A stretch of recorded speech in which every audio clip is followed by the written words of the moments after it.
बर्तमान बड़ खबर जहाँकि पानीपाग को नहीं बड़ सूचना नुआ अपडेट तेज बंगोपसागर में आसुची भयंकर लघुचाप एने सतर्क सूचना जारी कला पानीपाग विभाग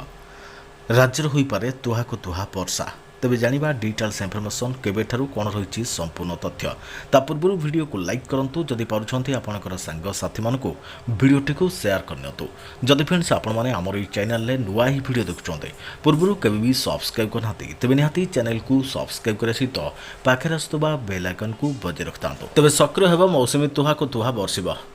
मौसुमी ऋतुर प्रथम लघुचाप क्षेत्र सृष्टि होगा जाऊँगी जून 24 रु 25 आड़क उत्तर बंगोपसागर और संलग्न ओडिशा उपकूल में सृष्टि होवार संभावना रही जहाँ प्रभाव में राज्य में वर्षार परिमाण और विस्तृति वृद्धि पाइबार संभावना रही लघुचाप जो मौसुमी सक्रिय होब एने पाणीपाग विज्ञानी आकलन कर जून 22 रु 23 पर निम्न स्तरीय जेट क्रमशः शक्तिशाली होवार संभावना रही भारतीय अंचल को आर्द्रता प्रभाव को बढ़ाइब पाणीपाग मॉडल अनुଯାयी जून 24 रु 25 बेलू उत्तर पश्चिम बंगोपसागर में ओडिशा उपकूल निकट में एक घूर्णिबलय किंबा लघुचाप क्षेत्र सृष्टि होवार संभावना रही है दक्षिण पश्चिम मौसुमी वायु को अधिक शक्तिशाली करने सहित द्वीपांचल और मध्य भारत में वर्षार परिमाण बढ़ाइब और मौसुमी आग को अग्रसर होबार सहायक होगी पाणीपाग विज्ञानी कहते तेज राज्य में मौसुमी प्रवेश सत्वे गरम प्रकोप जारी रही पूर्वानुमान जहाँ एवं राज्य में बड़ धरण वर्षा होवार संभावना ना तेज आसंता 21 तारिख पर्यंत एभली असह्य गरम गुड़गुड़ी निस्तार संभावना कम मौसुमी वायु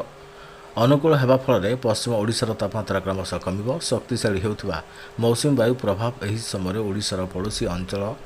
गंगेय पश्चिमबंग झारखंड और छत्तीसगढ़ को प्रभावित करने संभावना रही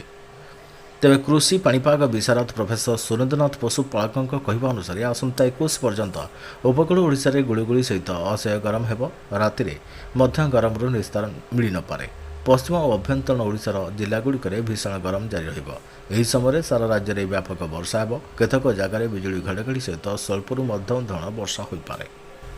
तेज आपण मैंने बर्तमान केउ केउ जिलूर भिड देखुं आपण जिले में बर्तमान पाणीपागर स्थिति केउ रही तेज निहाती आमको कमेंट मध्यम जनईदेवे से पर्यंत मु रही पुणी देखा आगामी एक नुआ अपडेट सहित नुआ भिडियो जय जगन्नाथ वंदे उत्कल जननी।